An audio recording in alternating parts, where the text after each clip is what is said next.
Hello students, today we will study unit number 2 AC circuits. So in this video we are going to discuss few important terms which are known as important terms in single phase AC circuit. So I hope you are ready with your pen and paper. So without wasting much time, let us start this video.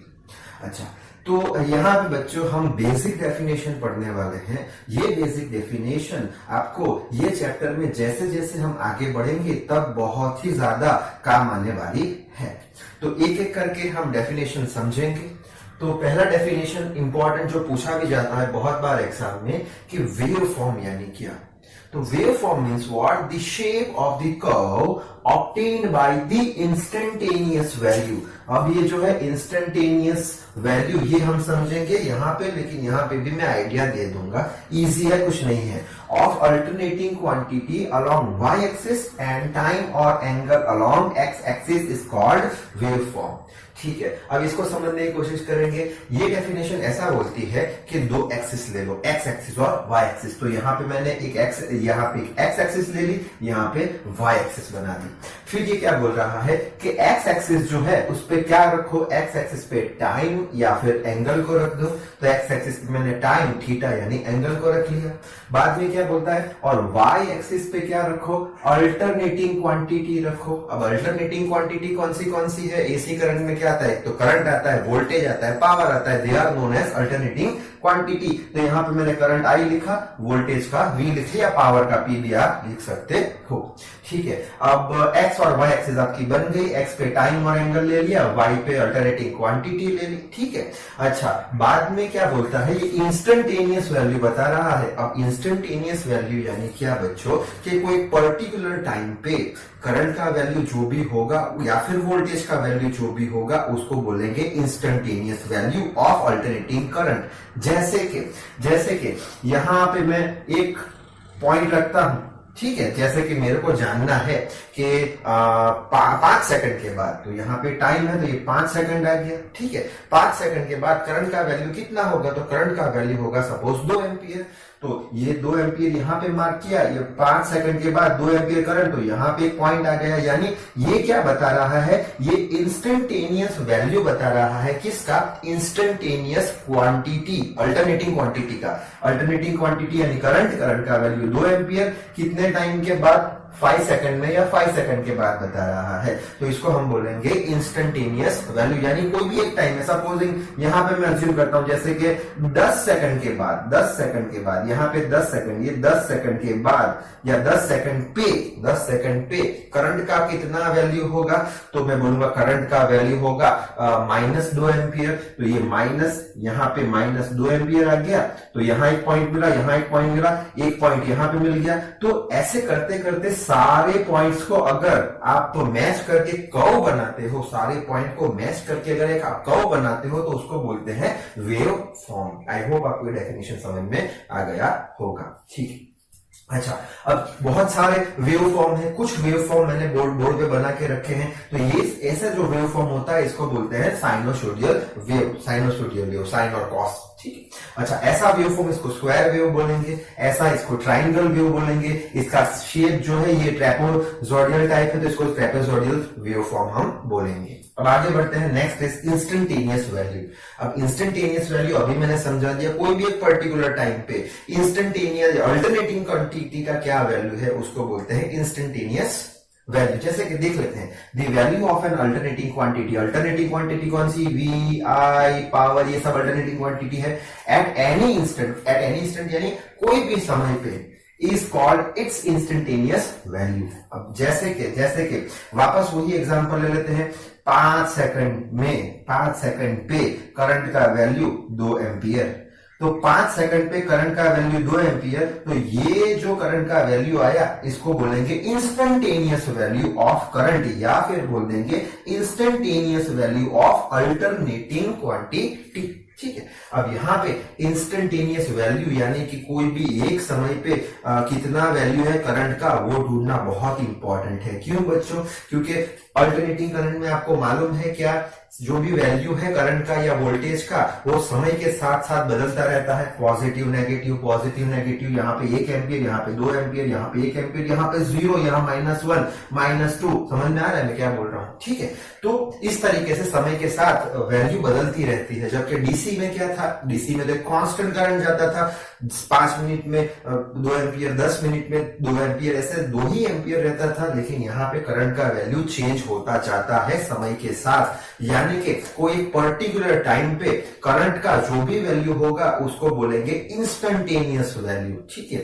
I hope आपको instantaneous value का भी मतलब समझ में आ गया होगा।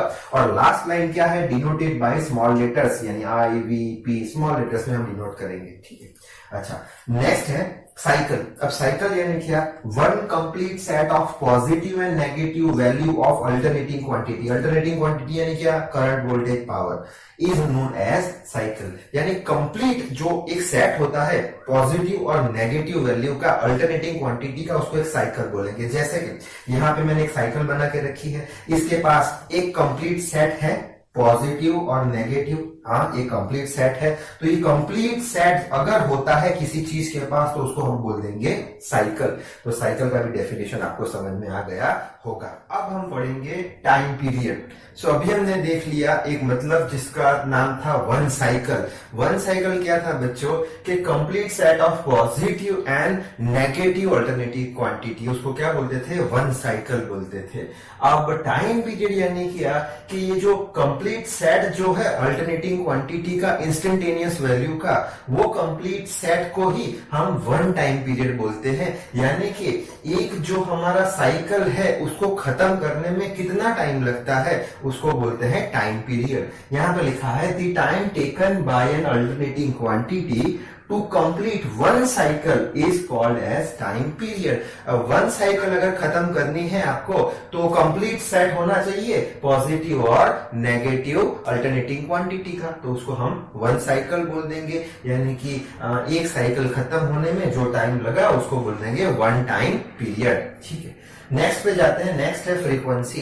Frequency यानी क्या, number of cycles completed by alternating quantities. Alternating quantities यानी voltage, current, power in 1 second is known as frequency.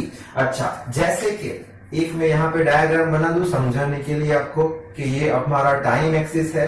Suppose ये एक साइकिल, ये 2 साइकिल, ये 3 साइकिल। ये 3 साइकिल बच्चों 1 सेकंड में खत्म हो रही है। ठीक है, अच्छा तो यहाँ पे क्या लिखा है, नंबर ऑफ साइकिल्स, यानी कितनी, 3 साइकिल्स है यहाँ पे। Number of cycles bye alternating quantities in 1 second, यानी 1 सेकंड में कितनी साइकिल खत्म हुई, 3 साइकिल खत्म हुई। तो इसको क्या बोल देंगे, फ्रीक्वेंसी। यानी इसकी फ्रीक्वेंसी कितनी हो गई, 3 हर्ट्ज। फ्रीक्वेंसी का यूनिट क्या आता है बच्चों, हर्ट्ज में आता है। ठीक है, अच्छा जैसे कि हम बोलते हैं कि हमारे घर जो एसी करंट आता है उसकी फ्रीक्वेंसी 50 हर्ट्ज है, यानी 1 सेकंड के अंदर कितनी साइकिल खत्म करता होगा, वो 50 साइकिल खत्म करता होगा। ठीक है, अच्छा नेक्स्ट आ जाते हैं बच्चों फेज। फेज यानी क्या, तो 2 तरीके से फेज को हम समझेंगे।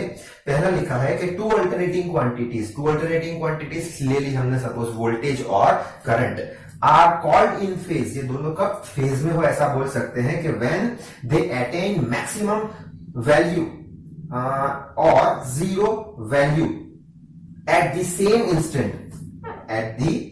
इंस्टेंट। तो 2 जो अल्टरनेटिंग क्वांटिटी है वो सेम फेज में हम कब बोलेंगे, जब एक ही समय पे दोनों क्वांटिटी मैक्सिमम बन जाए और दोनों क्वांटिटी 0 बन जाए एक ही समय पे, तो उसको हम बोलेंगे इन फेज बोल देंगे। जैसे कि यहाँ पे एक ये वोल्टेज का मैंने वेव फॉर्म बनाया है, ये डॉटेड लाइन से मैंने करंट का वेव फॉर्म बनाया है। अब एक ही समय पे करंट और वोल्टेज दोनों 0 है, एक ही समय पे यहाँ पे करंट और वोल्टेज दोनों मैक्सिमम में है, एक ही समय पे करंट और वोल्टेज दोनों 0 है, एक ही समय पे ये वाला समय एक ही समय पे वोल्टेज और करंट मिनिमम है इसकी नेगेटिव मैक्सिमम वैल्यू के साथ। यानी कि ये दोनों अल्टरनेटिंग क्वांटिटीज है, वो दोनों का फेज सेम है ऐसा हम बोल सकते हैं। ठीक है, अच्छा इसका ऑपोजिट देख लेते हैं कि टू अल्टरनेटिंग क्वांटिटीज यानी वोल्टेज और करंट ही लिया है, आर कॉल्ड आउट फेज।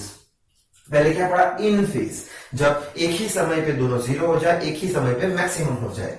अब आउट फेज कब होगा, when one alternating quantity attains positive maximum and other quantity attains negative maximum at the same time। अब आउट फेज में कब बोल सकते हैं? एक ही समय में। यहाँ पे मैंने बताया ये वोल्टेज अल्टरनेटिंग क्वांटिटी, ये डॉटेड से करंट अल्टरनेटिंग क्वांटिटी, एक ही समय पे, यानी ये एक समय हमने ले लिया, एक ही समय पे एक क्वांटिटी कैसा बन जाए? पॉजिटिव मैक्सिमम बन जाए, और दूसरा क्वांटिटी जो है कैसा बन जाए? नेगेटिव मैक्सिमम बन जाए। तब हम बोलेंगे कि दोनों जो अल्टरनेटिंग क्वांटिटी है, वोल्टेज और करंट, ये दोनों आउट फेज है। तो ये सारी डेफिनेशन इंपॉर्टेंट थी आपके एग्जाम पॉइंट ऑफ व्यू से। So now I am going to end this video. So till then read hard, work hard. Thank you very much.